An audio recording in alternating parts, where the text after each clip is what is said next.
Well, hello everyone. It's your girl Gabrielle from A Step Ahead Tutoring Services. Welcome to another episode of Hot Topic. So, if you're not already familiar with us, you have no idea who we are, no idea who I am. So, this is the broadcast where we talk real talk about things in education, employment, mental health, physical health, or anything else that is steamy. So today is a special broadcast. I am broadcasting this live on my YouTube channel because I am gearing up for our homeschooling panel tomorrow, October 28th, 2021, in case you're watching this at a later date.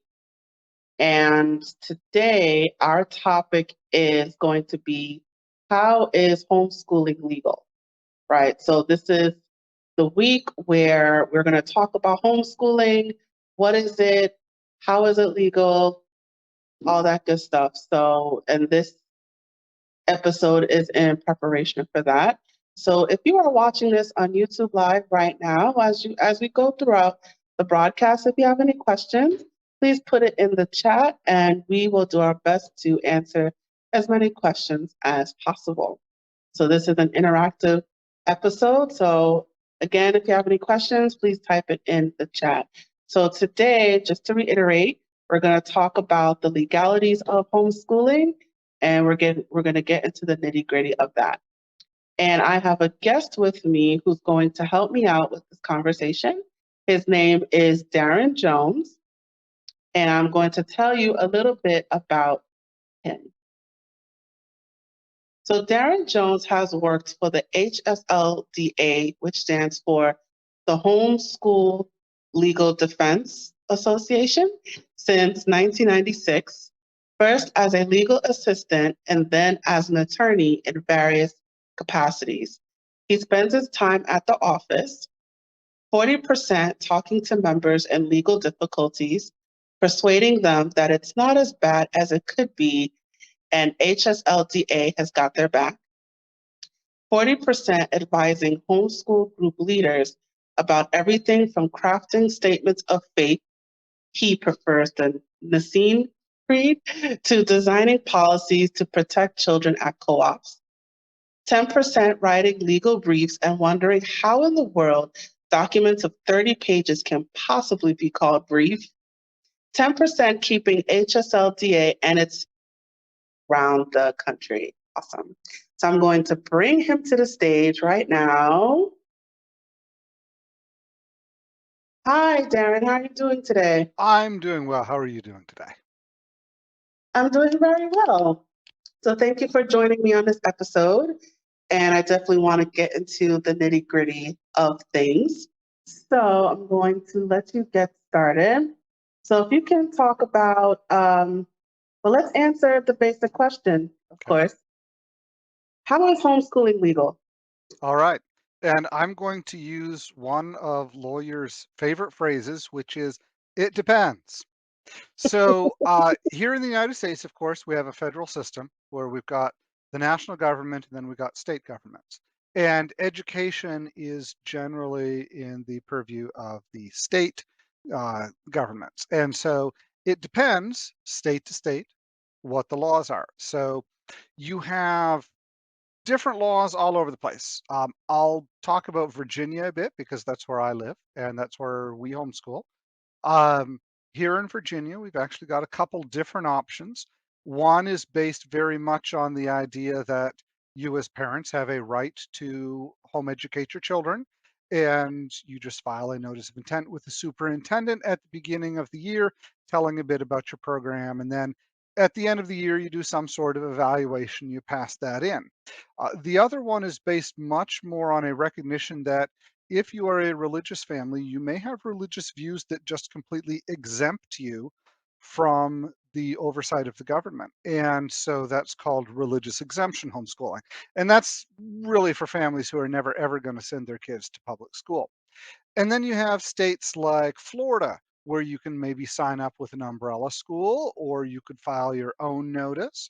Maybe like out in Texas, you actually start up a little individual private school in your home, and you just have to teach some basic subjects, but it's just like starting any other school. Texas just says, go ahead and start that school and home educate.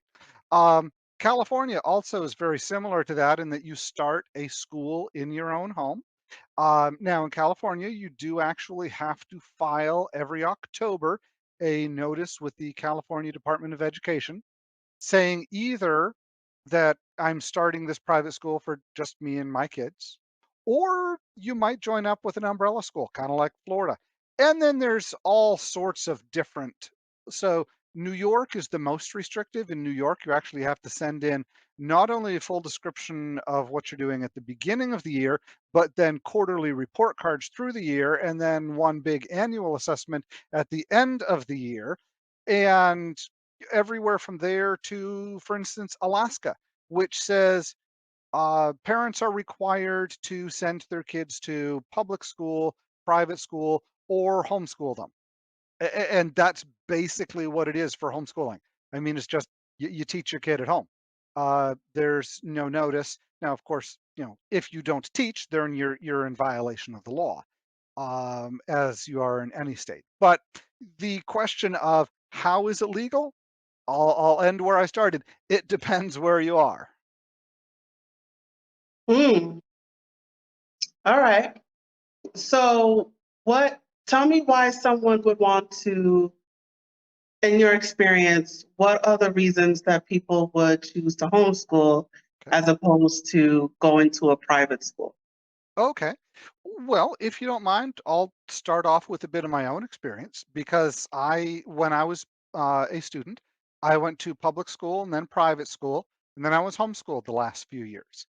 And there were a couple reasons why we chose it. And I do say we because it was a conversation between my parents and me about what I wanted to do for education for those last few years. Um, Part of it was I knew other homeschool families who had kids a little older than me, and I liked how those kids were turning out, and I liked the education that I was seeing them getting. And I thought, I really like the way that looks, and so I wanna have that experience. So that was part of it for me. Also, I did not particularly like the school that I was attending.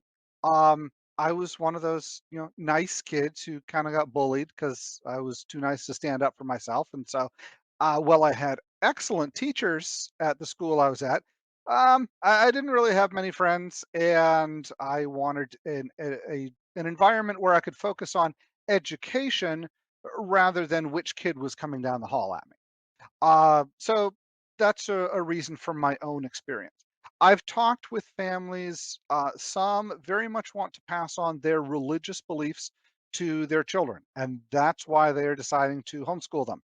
And depending on what those religious beliefs are, you may or may not find a private school nearby that will pass on those beliefs or help you.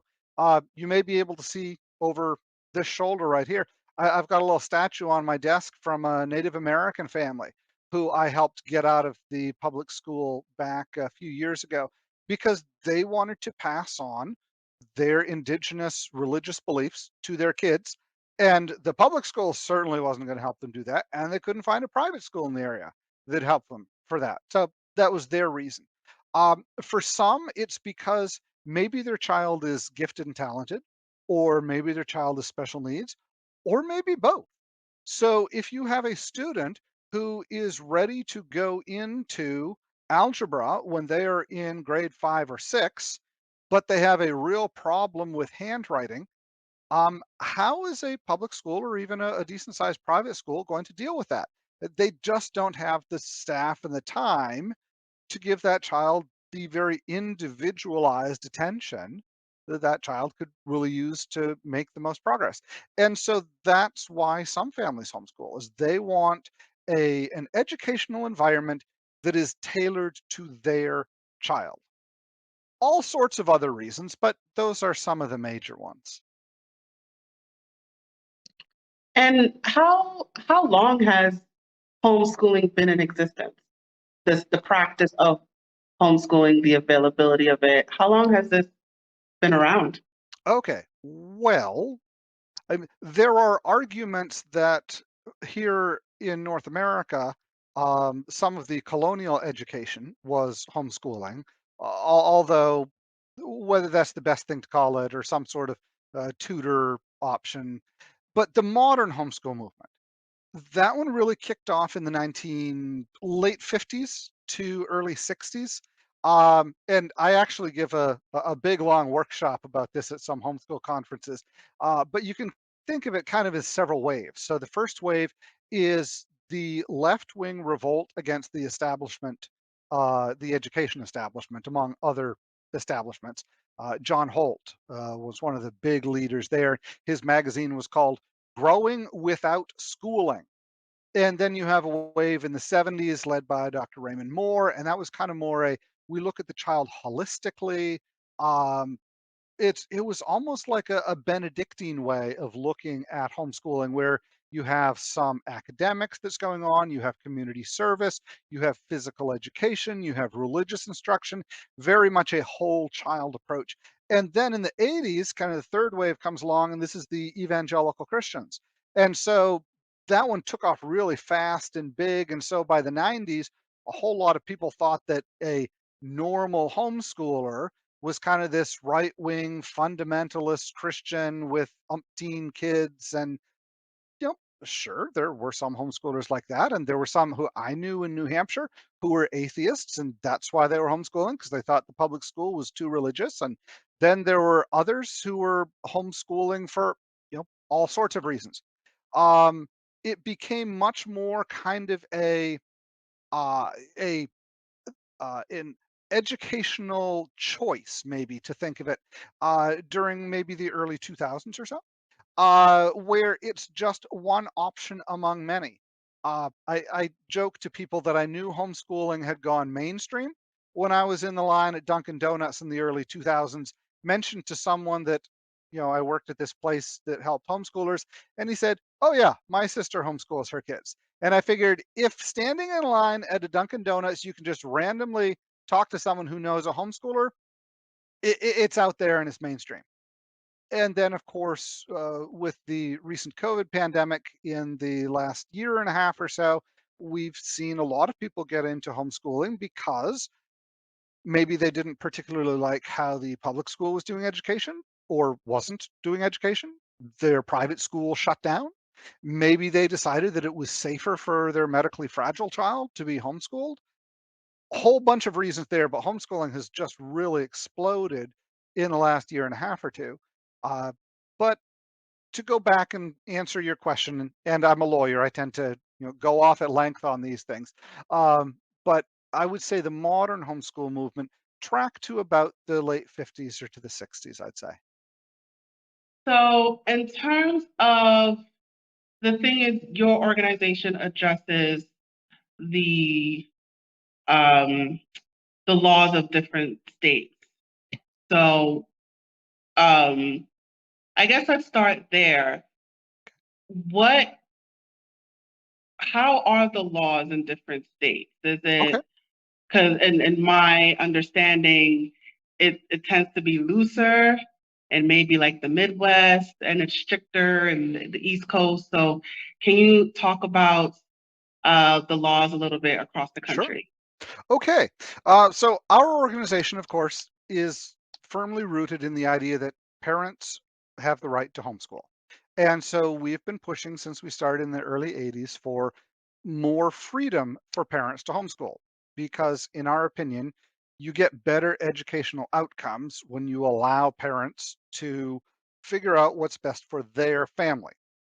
And it's hard to do that if you're having to do paperwork all the time, like, for example, Pennsylvania had for a long time. So, kind of going areas of the country, the Northeast tends to be the more regulated ones in general.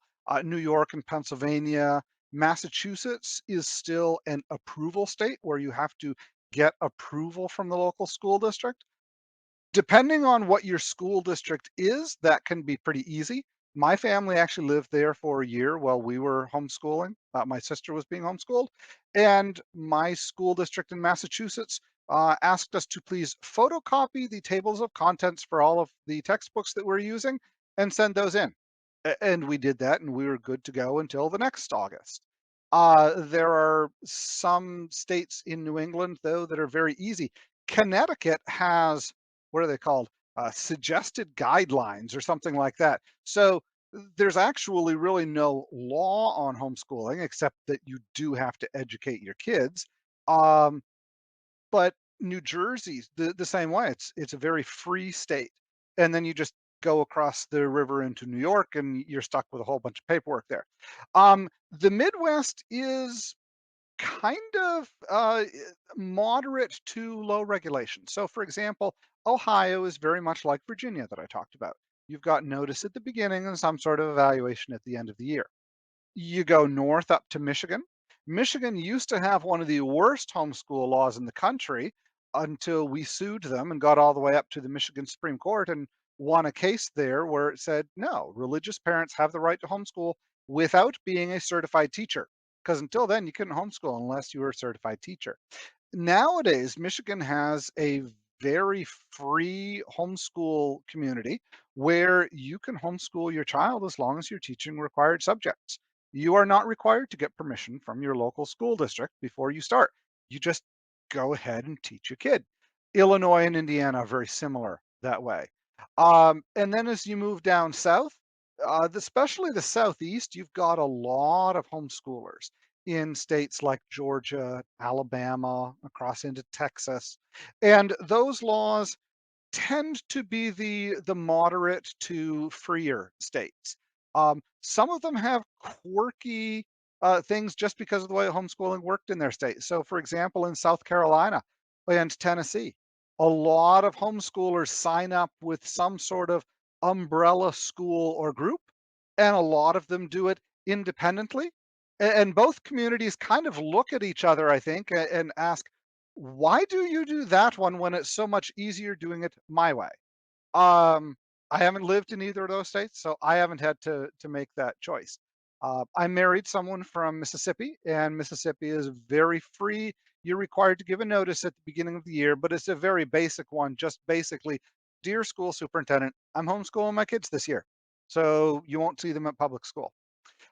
You move out to the west and you have interesting ones. So Washington and Oregon used to be much more restrictive and have become freer in the last decade or so. And California, well, California's got a bit of an odd history. Right now, very free state to homeschool in.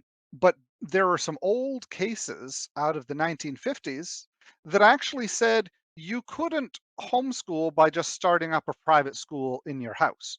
You actually had to be a certified teacher.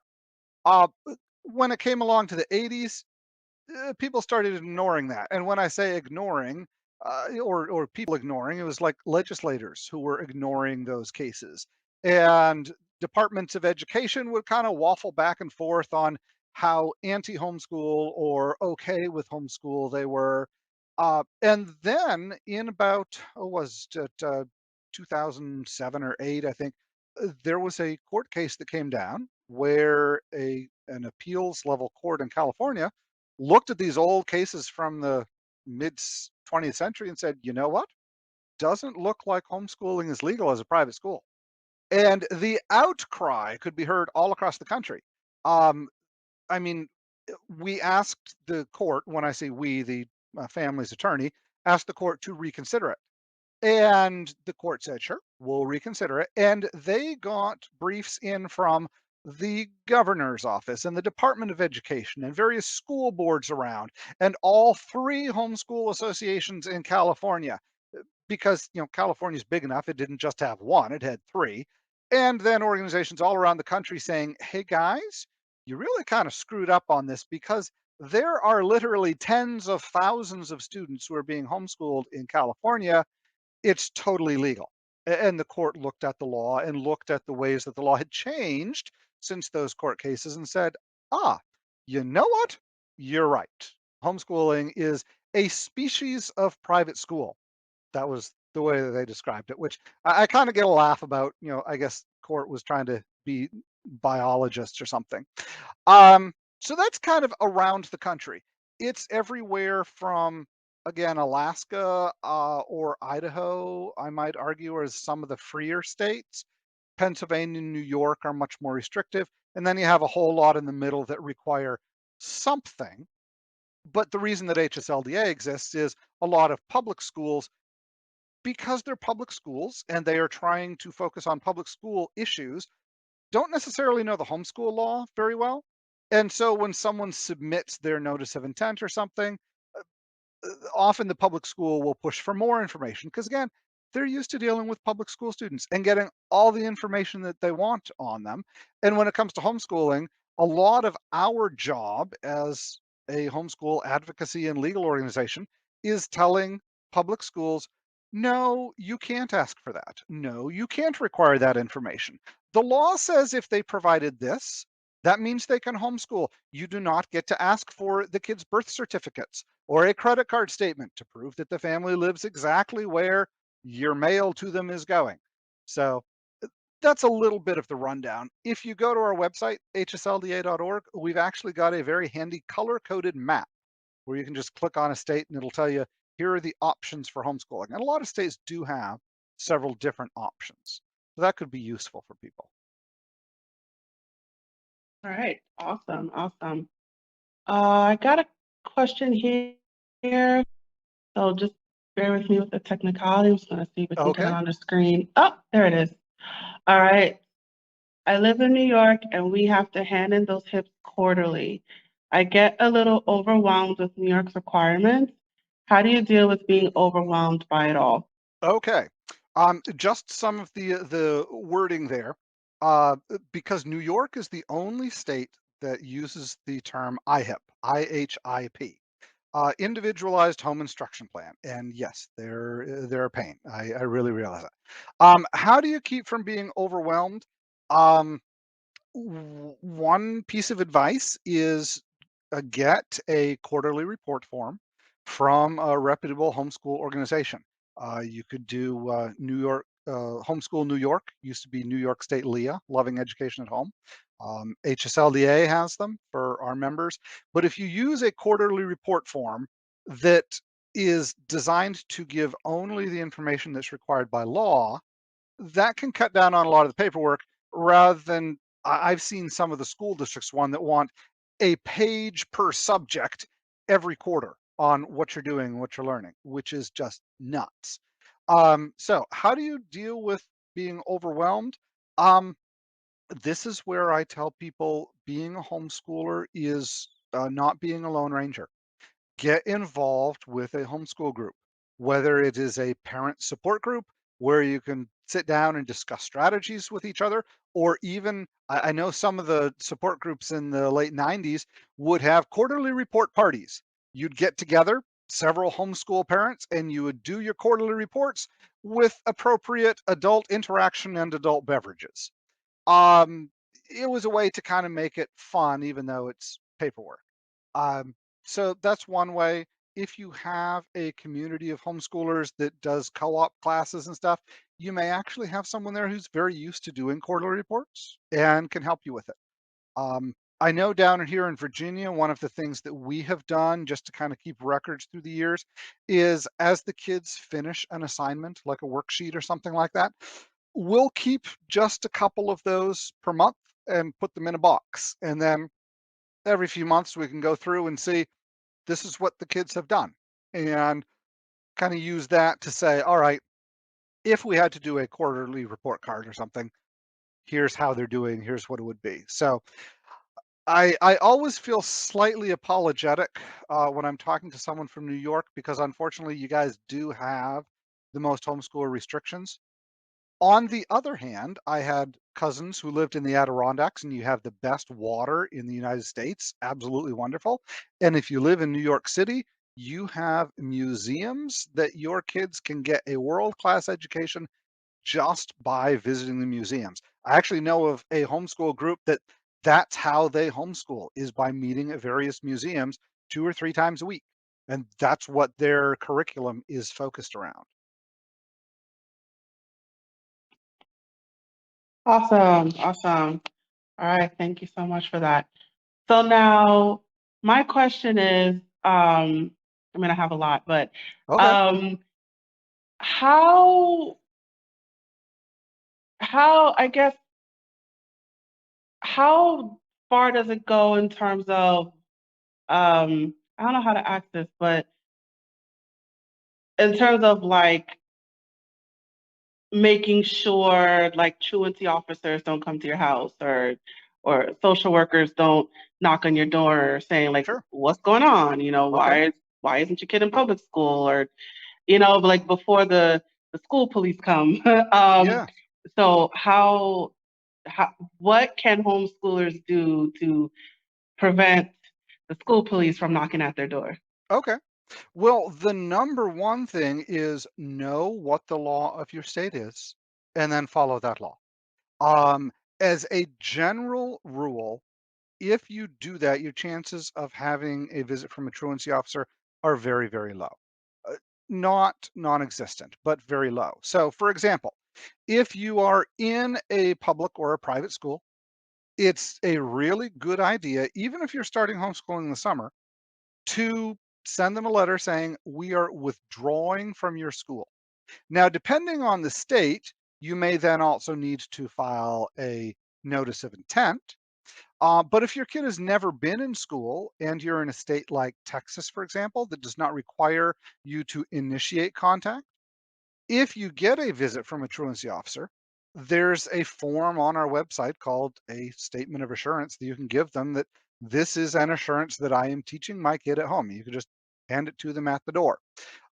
Some people find that very comforting. Um, if you are enrolled in school and already having truancy problems, before you withdraw your child from the school, I encourage people join HSLDA, talk with us, figure out the best way to extract yourself without getting into more trouble.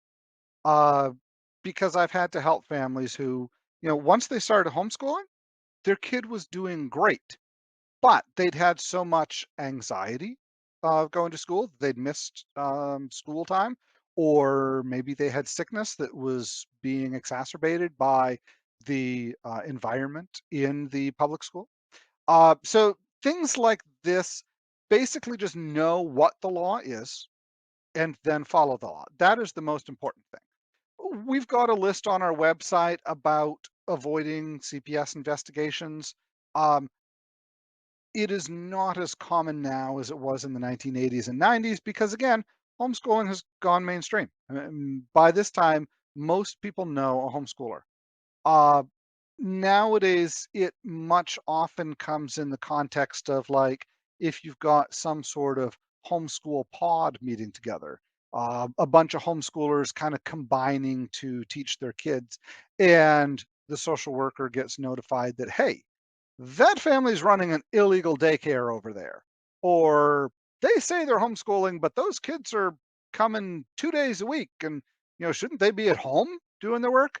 So that can be sometimes the type of thing that tends to get more attention. Um, but, it's as long as you're in compliance with the homeschool law of your state, again, excepting New York City, which has its own problems on this sometimes, um, your chances of being visited by a truancy officer are very low just because you're homeschooling. If there are some aggregating factors like prior absences or an ex-spouse who is unhappy with your choice, your exposure may go up. But just for your average run-of-the-mill homeschool family, just go ahead and homeschool. Comply with the law of your state and don't worry about it. And chances are very, very high you'll never hear anything from the school district that you aren't supposed to hear. Good to know. Good to know.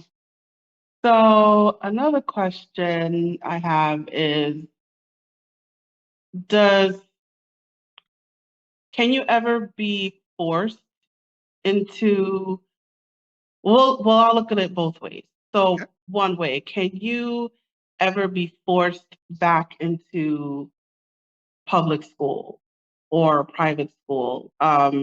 Is there any possible way that oh, like let's say like in homeschooling, the child is not doing well academically, or you're not reporting um or what you're reporting, like poor performance or something like that, can the student be forced back into public school, or forced, well, I'll say forced out of homeschool? Is Okay. that possible? It is possible. And I actually know a few families where that's happened. It's rare. Um, it almost always occurs in the context of a family dispute. And usually it's between the two parents. Because when you have both parents on the same page and they want their child homeschooled, for the government to step in and say, no, you can't homeschool, that's pretty serious, requires a lot of proof of harm, and really requires that the government, do its job, do this huge investigation, and actually find that the kid is being harmed by homeschooling. And that is exceptionally rare that that happens. What happens more frequently, and it still isn't frequently, but let's say mom and dad have been on the same page, but now they are splitting up and divorcing. And suddenly one spouse decides, you know what? I don't want my child to be homeschooled. Now, this is often in the context of child support, where one spouse decides, you know what? I don't want to pay child support, so my spouse is going to have to go to work so that I don't get dinged with all the child support. So that means, of course, both of us are working, and so the child needs to go to school. That might be private school, it might be public school. That's going to depend on the family's finances. That happens sometimes. Um, and there, it's not really a case of, well, I, as the parent, have the right to homeschool, and you, the government, can't tell me no. It's, I, the parent, have the right to make educational decisions, and I, the parent, have the right to make educational decisions. What happens when we don't make the same decision? And that's where you have to get a judge involved saying, well, what's best for the kid? And so that's where sometimes what happens is you go to court and you actually like go through the kids' curriculum. This is how they're doing. They have always been homeschooled, or they're failing in public school. We need to try something different. And it can become a fairly contentious part of a separation or divorce. Um, it's never pretty when that happens. But to finish the answer to your question, yes, infrequently, people can be forced to stop homeschooling. It's never an immediate thing where it's like one day you're homeschooling and suddenly the next you're not allowed to, unless there are some other serious issues like, the child has been removed for child abuse or something like that. Okay, awesome. All right, so now let's look at the other way. Can you ever be forced into homeschool? I was talking to a parent, and she told me um, she, with what's going on with the vaccination, she for religious reasons she didn't want the COVID vaccine, and so because of that, um, she had to homeschool because of that. So I was wondering if you can talk more about, in general, if you can ever be forced to homeschool. Um, I'm not. I think the only state, and that's a difficult one to answer because, in general, the answer to that is no. You can't be forced to homeschool.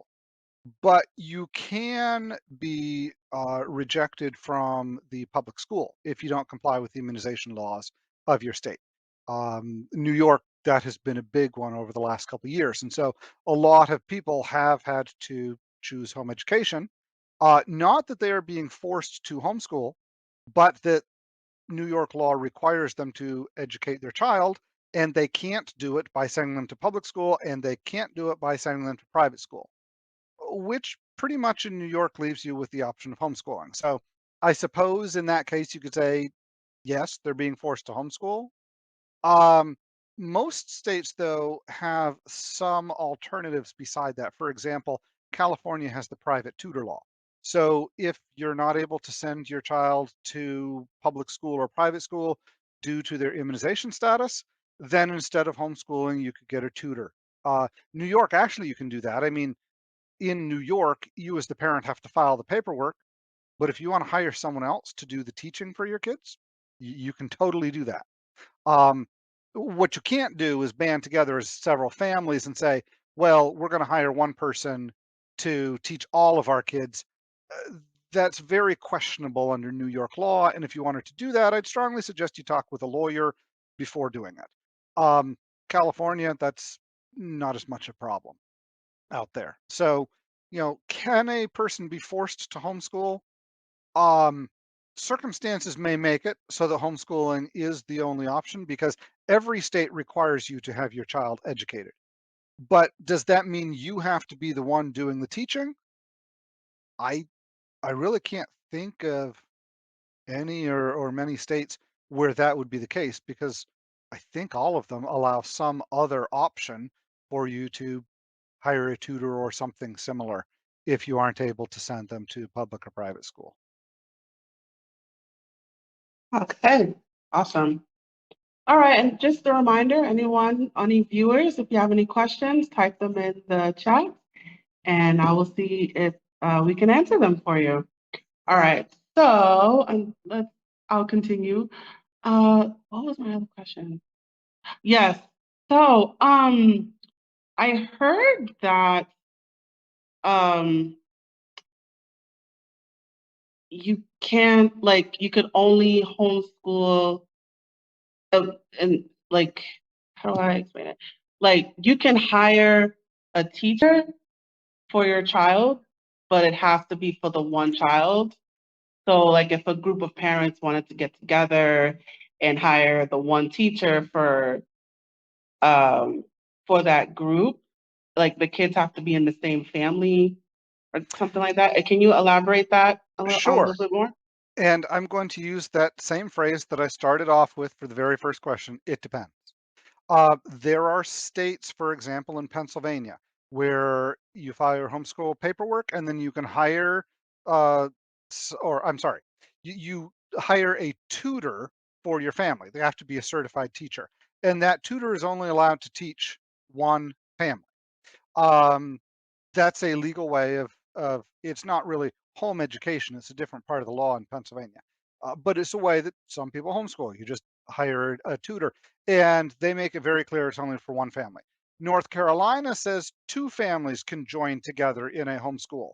So, if you wanted to homeschool your kids and your sister's kids, that would be totally fine. But if you had a third family, I mean, getting together one afternoon a week, that's fine. That's your normal homeschool co op. But if you're going to do it all 5 days, North Carolina says no, you can only have two families. Um, there are some states like California where the teacher just has to be certified for that grade level.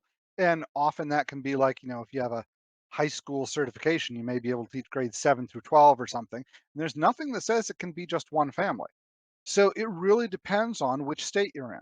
There are some states where it is easier, Illinois and Indiana, since anyone who is homeschooling is their own private school. Starting up a private school is really quite easy. So it doesn't really matter how many families you have meeting together. Um, Florida it requires home education to be directed by the parent. So it's a question there. What does directed by the parent mean? So could you have several families getting together? Maybe. Um, so yeah, it's different state to state. There are some states, again, where it's harder. Washington State, for example, it's kind of difficult to see how you could have multiple families getting together looking like a school, but saying, no, we're homeschool. New York, of course, I said that's a real problem there. Uh, but then New Jersey, I think you're fine having a whole bunch of families getting together. So yeah, I hope that's enough elaboration. It's just one of those things where if you want to get in touch with HSLDA. We've got some information on that. But again, we focus on the right of an individual family to teach their own kids. That's really where our focus is. All right. So, I guess one of the misconceptions about homeschooling is like child abuse. So, like, some people take advantage of the homeschooling system so they can. It's easier to abuse a child. Um, with school system. Um, so I guess what do you say to those people who say like that, homeschoolers are just abusing their children? Right. Well, unfortunately, that has been one of the misconceptions about homeschooling since, again, the 60s, the first wave of homeschooling. Um, and it's just plain not true. There are child abusers in the homeschool community. I can't deny that. There aren't more than in the private school community or the public school community. Unfortunately, child abuse is one of those things that has happened, and thankfully now is happening far less than it did. If you look at the statistics for child abuse in America since the 70s, it has gone down amazingly. And a lot of it is because people are more aware of it. So, does homeschooling provide more of an opportunity for child abuse? No. Homeschoolers are we care about our kids. A lot of us, one of the major reasons we are homeschooling is we want to give them what is best. And in every state, even the very free ones like Texas and Michigan and Alaska, you're still required to teach your kids. It's not that they're unregulated, it's just that they're freer than a lot of other states. And so, if the state has evidence that the child is not being educated, the state can step in. So, the argument that homeschooling somehow gives more of a scope for it, the evidence just simply doesn't show that. Okay. So, in terms of like the the type of parent, or I guess the type of family in terms of um, homeschooling, do you think? I guess I'll put it like this. Do you think anyone can homeschool, whether that's parents who work from home or parents that are essential workers, they work 9 to 5 jobs?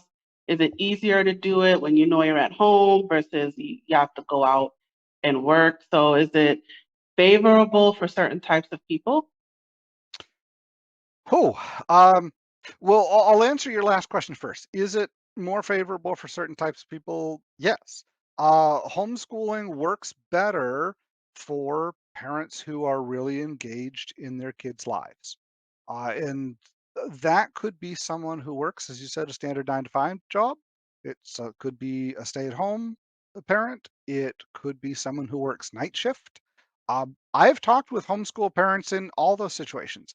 I've talked with single parents who work and then come home and homeschool in the evenings and on weekends. Uh, that is really hard. But I've talked with parents who do it because they think that's what's best for their kids. Um, I think that everyone has the right to homeschool. And my experience is I'd say give it a try. That's what my parents did. When I asked them if I could be homeschooled, I was finishing up 10th grade and they took it on kind of an experiment to see if it would work. And I have two younger siblings. And so they said, all right, let's try this for a year. And my sister, I believe, was going into 4th grade, and she graduated from homeschooling. They liked it well enough that they just kept doing it, but it was an every year decision. Let's think about, will this work for this year? And I know a lot of families who try homeschooling and it works some years, and some years they say, you know what, it will be better if we do a public or private school. Or maybe this year you're going to go live with aunt and uncle in a different state and they will teach you. I've seen that too. Um, the nice thing about homeschooling, the thing that I really like about it, is its flexibility. It can be done with parents who are working at home. You've got great online and video programs where the kids, especially the older ones, like middle school and high school, they can actually do a lot of their own stuff, and you're just kind of there supervising and making sure they do their homework and stuff. My daughter's in 10th grade. She signed up for 2 online classes this year. And yeah, that's my role basically, is to help her make sure she's doing her homework. Um, but for families, maybe a single parent or both have to work or something, yes, you can do it. You're just going to need to figure out what works for your family. And it may look totally like the homeschool family over across the road, and it might be completely different from them. Again, flexibility. I tend to like that about homeschooling. All right, awesome, awesome. All right, and I switched to my desktop, so I finally got it together. Okay. All right. So, what are my other questions? I feel like I have so many, but I can't think of it all. Oh, wait, we just got another question on the screen. I'm going to put it up right now. How do you deal with kids that are in different grades? Okay. So this is one. First of all, I will put in a little plug. HSLDA actually has consultants on staff that you can call and talk to about that very question. Some families have worked this really, really well, especially if you have kids who are very close in age. So, for example, my first two who have now graduated, they're only a year, year and a half apart. And so, for a lot of their elementary school, we just had them do a lot of the same work. Um, if they were in fourth and fifth grade, they might be doing a different math, or they might be doing the same. If you've got a child who's, maybe the older one's a little behind or the younger one's a bit ahead, you can combine on the curriculum. Often, though, what you can do is if you get, for example, a history curriculum package, like I'm using with my middle schooler right now. He's in 7th grade. We're doing a 4-year history program. And besides the textbook that comes with it, it also comes with the teacher's manual and has a list of, if you have kids who are about this age, do this project with them. So you sit down and you read the history book together, and then you give these kids this assignment, like build a pyramid out of sugar cubes. And the one who is in high school is instead going to mummify a chicken. You're both studying about ancient Egyptian history. You'll both be reading things, but they'll be doing different level projects on it. Maybe as you read along in the ancient Egyptian history, your younger ones will learn a couple of the Egyptian myths, and your older one will have to write an essay on how the pharaoh came to be worshipped as a god and what were the implications of that as they interacted with various civilizations around them. And so that's going to require extra library trips and research and things like that. Whereas the younger kids, they don't need to know about that. They can just learn about Osiris and Ra and Isis and some of the others. So that is one way to deal with it.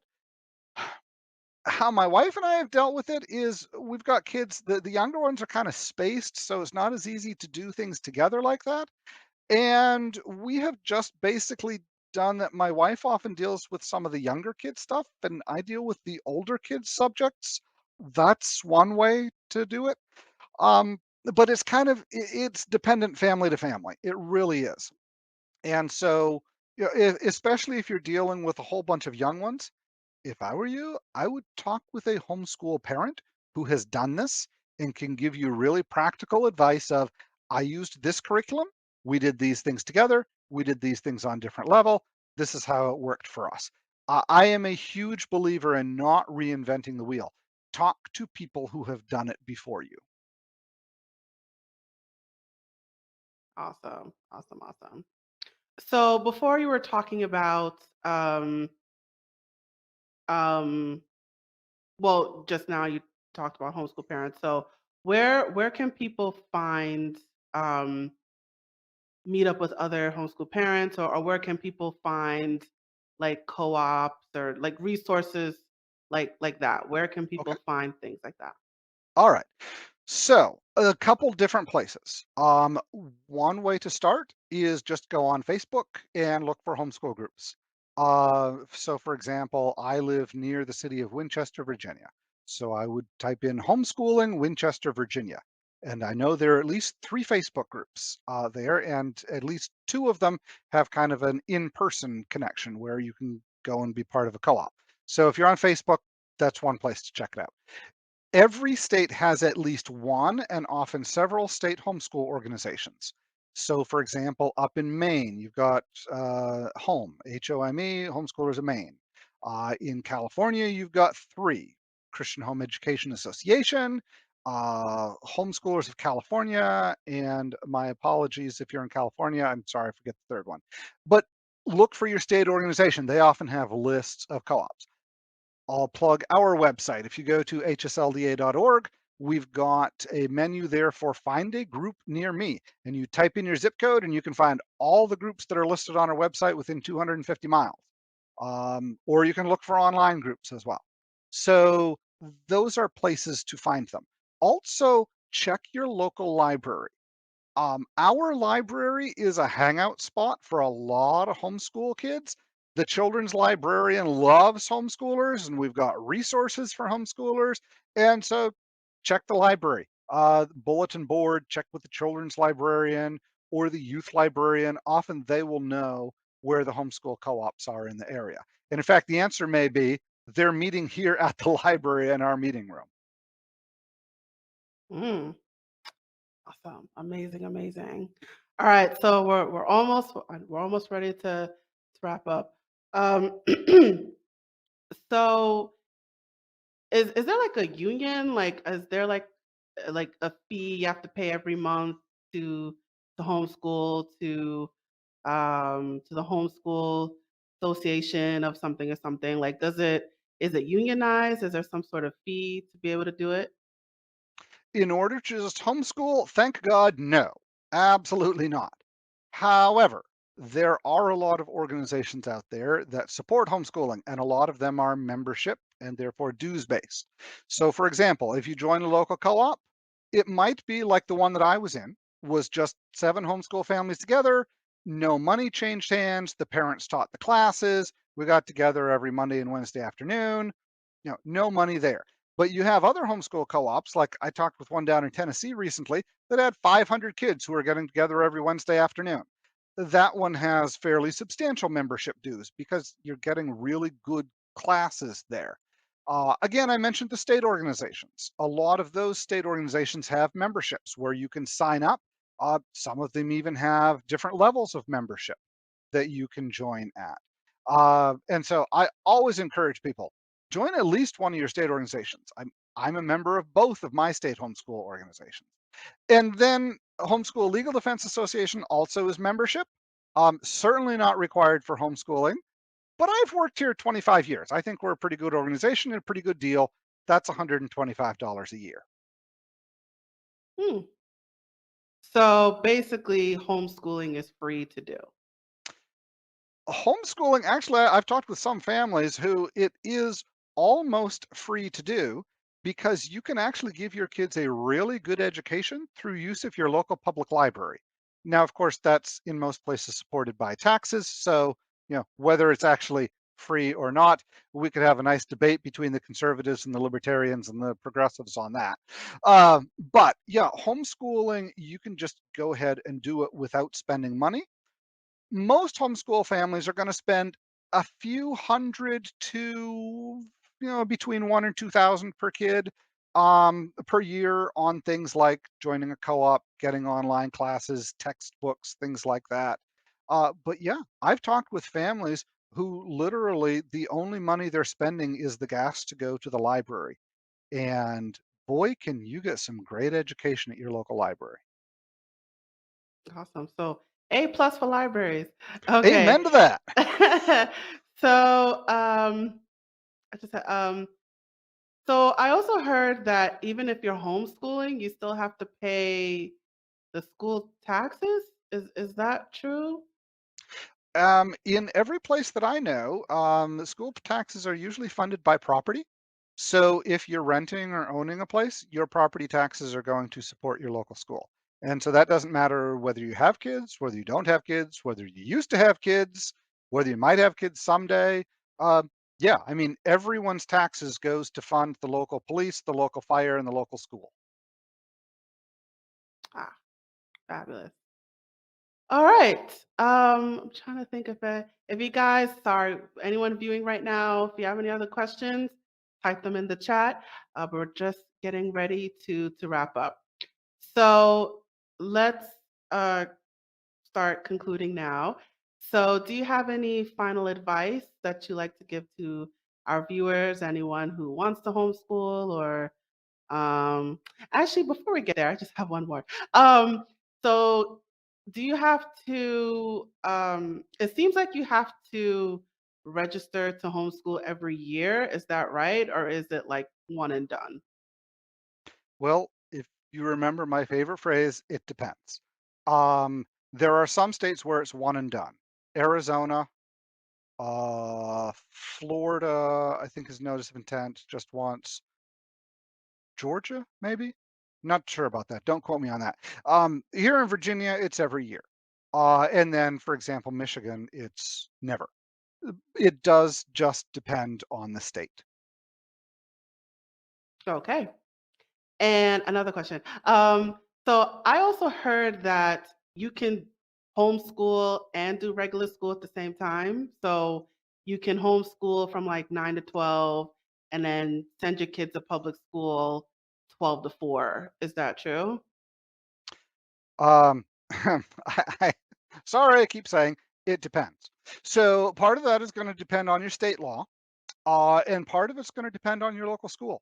So, for example, here in Virginia, my kids are registered as homeschoolers, and that's actually how we do all our classes. But there are some homeschool students who I know who have registered as homeschoolers, but actually take a lot of their classes at a local private school. Maybe 3 classes a day, and then they do the others at home. Here in Virginia, local school districts, public schools, have the option of whether to allow kids to take classes at their school. And so in my school district, if I wanted to, I actually looked into this, I could sign my kids up to go take Spanish, and they'd have to go to public school, that one period a day, every day. I decided that was kind of a pain in the neck and I didn't want to, but I've talked with families who take 2, 3 classes at their local public school. At some point in most states, you kind of have to pick and choose, are you a homeschooler or are you a public school student? Now, there are also some states where that line's kind of fuzzy because, like in California, legally you can sign up for public school through a charter school, but your kid will never actually go to a school. All the schooling is being done at home. They aren't technically homeschooling, they're public school students. But if you look at them, they look like they're homeschooling. Uh, so it really it does depend on the state. It depends on the school district you're with. Some school districts are like, no, it's all or nothing. And some are like, yeah, you want to come for 4 classes a day? Fine, be my guest. And then, we'll give you the transcript for just those grades. It's again, homeschooling has a lot of flexibility for what's best for your family. All right. And this will be my last personal question um, before the conclusion. And again, if you guys have any other questions, feel free to type them in the chat. So do do the do the public schools and private schools, are they aware that your child is homeschooling, or is it private to the powers that be? Okay. Um, kind of that also depends on which state you're in. So, for example, in Oklahoma, where you actually have a constitutional right to homeschool, the public school may never know that you're homeschooling until you graduate your kid and send them to college, and they find out, you're now in the University of Oklahoma system. Um, Others, like here in Virginia, it's kept at the superintendent's office. So when I send in my notice of intent, it goes to the superintendent's office. It's kept there. My local school might at some point know that I was homeschooling my kids, but that's because I've reached out to them and had, kids take SAT or AP classes or AP tests through the local school. Otherwise, they'd have no idea. Up in New York State, you get in touch with the local superintendent, and depending on how they work with different counties and stuff, it might be kept at BOCES office, the Board of Cooperative Education Services, or it might be kept at your local school, not that it's necessarily supposed to. Sometimes this has caused problems in big bureaucracies, for example, the New York City school system, where your local school and the school district don't really communicate real well. And we actually had a lawsuit back a few years ago where we sued and won because a family got investigated by Child Protective Services even though they'd filed all their paperwork. It was just that the New York school district hadn't notified the school fast enough. Um, but again, in most places, you're communicating with the school district, which, depending on how big your district is, might have 3 schools in it and might have, 20. Mm. All right. And I just got a question that just popped up here. Do you know if in New York you can still opt your kids out of state testing for 7th grade? All right. So again, New York has rather complex and Byzantine laws. The law requires you at the end of the year to do some sort of assessment. In grades 9 through 12, that has to be a standardized test. In grades 1 through 3, it can be a standardized test, but it can also be an alternative evaluation. And then in grades 4 through 8, it has to be a standardized test every other year. So if you had your kids take a standardized test in grade 6, they do not have to do standardized testing in grade 7. If you, on the other hand, you did the alternative in grade 6, then yes, you would have to do a standardized test in grade 7. I hope that answers what they were asking. All right. Awesome. And I know we're a little over time. I don't know if you have to run. Um, so in general, like in schools, just along with that question, um, parents can opt their children out of testing. So does that, I guess it depends on the state, but can parents opt out of doing assessments for during homeschooling? Okay, you can't opt out of doing assessments if your state requires assessments. However, just like in public school, let's say, for example, you have a child with Down syndrome. Um, Obviously, as they're finishing up 3rd grade, you are not going to give them a standardized test at the 3rd grade level. Instead, you will do an alternative assessment. And as long as you have your child diagnosed with a learning disability or something like that, where you have someone who's diagnosed the child as, standardized testing for this kid just plain isn't going to give an accurate representation of where they are. um, then you can do an alternative assessment.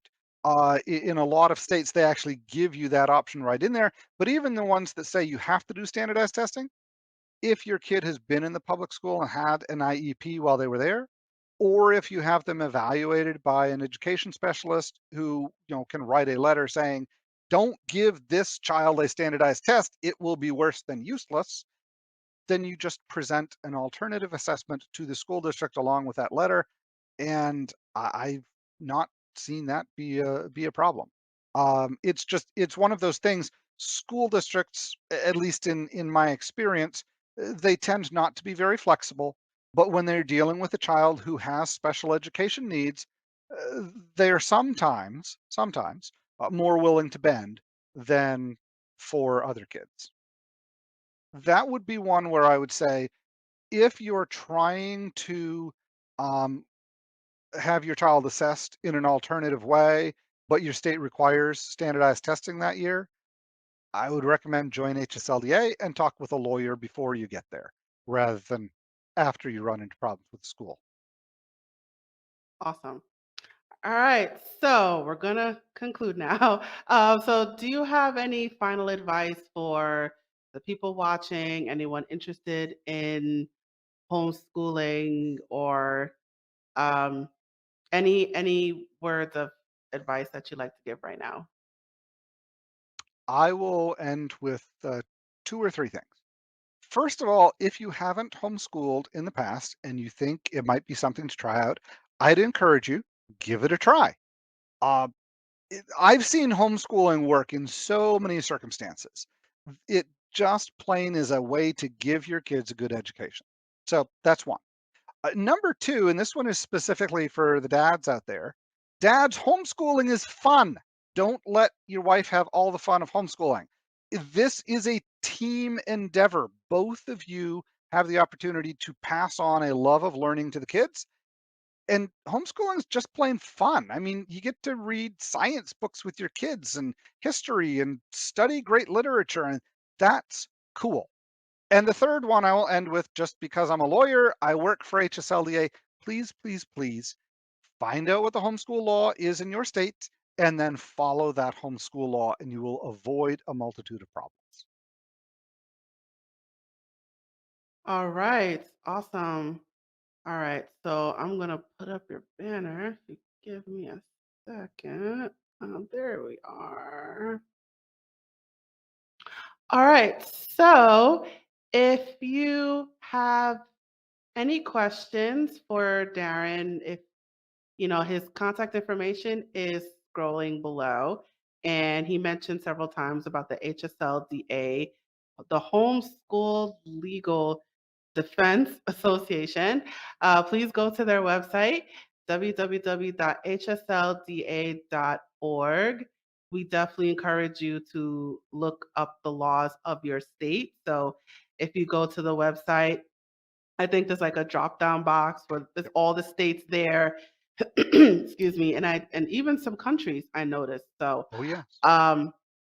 so go to a drop down box, click your state, and learn the laws of your state. So definitely we encourage you to go to that website to learn more. And if you want to, well, I didn't put your email, but if anyone wants to speak to you directly, can they email you? Can they call you? Yeah, give our office a call. That would be the best thing to do. Okay. And what is the office phone number? 540-338-5600.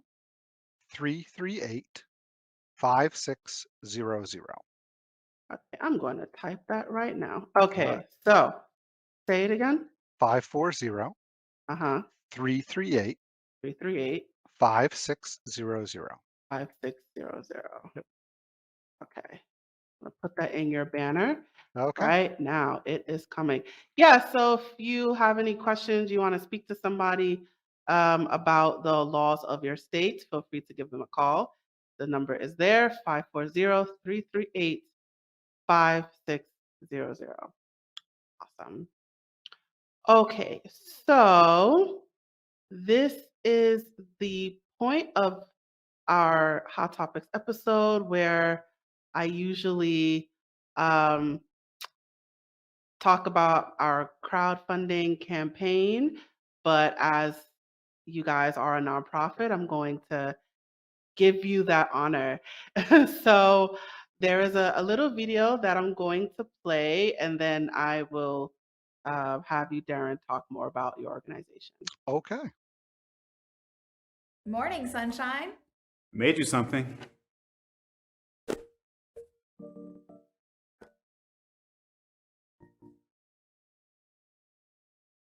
Empty. It's empty for now.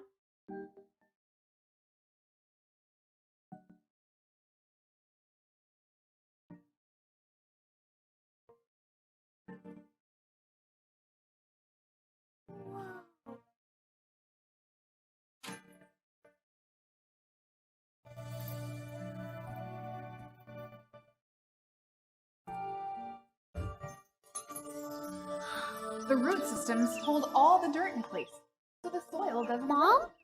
What are you doing? What is this? We're learning about ecosystems, and this is a forest. What are all these other doors? Go find out.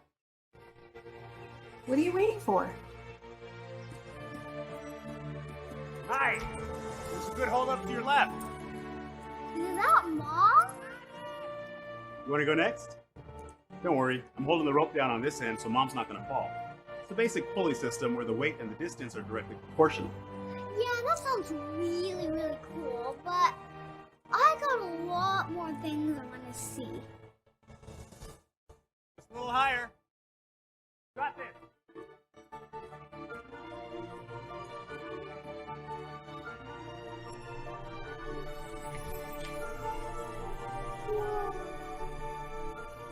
Pretty beautiful, huh? Are you looking at constellations? Even cooler. They're called nebulas. You want to see?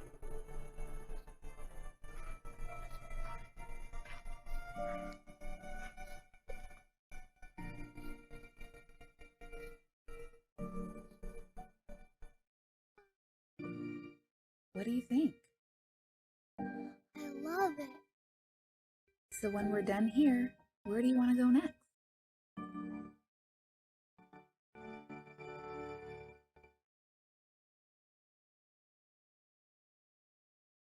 Awesome.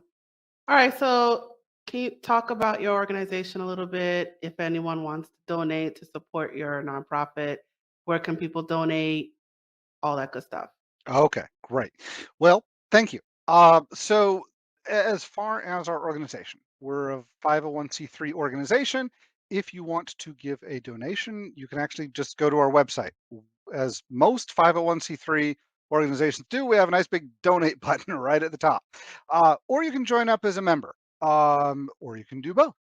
So let me tell you 4 things that I think are the best about our organization. First of all, you've heard me keep harping on you need to know your state's homeschool laws, and you need backup if your local school district starts pushing back and saying, no, no, you have to do more than that says. That's why our organization was founded in the 80s. It's still kind of the core of our name, Homeschool Legal Defense Association, but we do a lot more than that. We also have a whole lot of education consultants on staff for our members. So if you're a member with HSLDA, you can call and talk to someone about what curriculum to use for your preschool and kindergarten, how to get into college, how to teach your special needs child.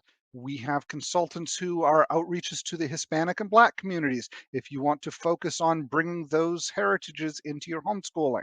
So that's our consultants. We also have the HSLDA Online Academy, which is 8th grade and high school classes. I mentioned my daughter is taking an online class this year. One of them's through the HSLDA Academy. Several other of my kids have done it. It's worked really well. They're priced very competitively, and they are really top-notch academic classes. Everything from Algebra 1 to advanced English, a lot of AP classes if you've got kids who really want to get a jump on college and get some AP credit. And then lastly is our charitable arm called HSLDA Compassion. This is where we help homeschool families who are in trouble somehow. Maybe it's that a spouse has died and they need money to continue homeschooling. So we have a widows and widowers fund. Maybe it's because their house burned down or got flooded and they lost all their homeschool curriculum. We actually sent carloads of curriculum down after several of the recent hurricanes in Louisiana and Texas. That was funded by people who donated to HSLDA Compassion. Uh, that money gets given to homeschool groups around the country so they can help homeschool families, especially those who are new to homeschooling, might need someone to come alongside. So those are some of the things our organization does. Like I said, I've worked here 25 years. I love working here because we get to help homeschoolers in a variety of circumstances. And I just think that's plain a great life to have.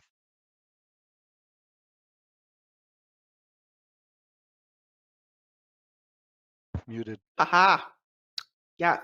Thank you so much for joining us today, and thank You're you welcome. for answering all those great questions. It's much, much, much, much appreciated. And I am going to put you backstage. All right, you guys, thank you so much for joining us. I'm just gonna look for my banner. Give me 1 second. Where are you? Okay. All right, and it is just you and me. So this just a reminder that you are watching this on the A Step Ahead Tutoring Services YouTube channel. And if you would like more information about A Step Ahead Tutoring Services, about our products, our services, our workshops, or if you just have any questions about the organization in general, you can visit us online. Our website is www.astepaheadtutoringservices.com. You could also follow us on our numerous social media accounts. Our information is scrolling below. So please give us a follow. And those of you who are watching us on YouTube right now, take a moment and hit that subscribe button. You will see more of our videos and clips. And let us know what you thought about today's episode by leaving a comment in the comment section below. So your support will be greatly, greatly, greatly appreciated. And just to remind you that tomorrow, October 28th, is our homeschool panel, and it will be at 4 p.m. Eastern Standard Time. So I hope to see you there. And it will be on the same YouTube channel that you are watching this right now. So thank you so much for joining us. I hope to see you at the homeschool panel on October 28th, depending on when you're watching this. And feel free, please reach out to HSLDA.org if you have any questions about homeschooling. Thank you so much for joining us today, and I will see you soon. Signing off. Bye.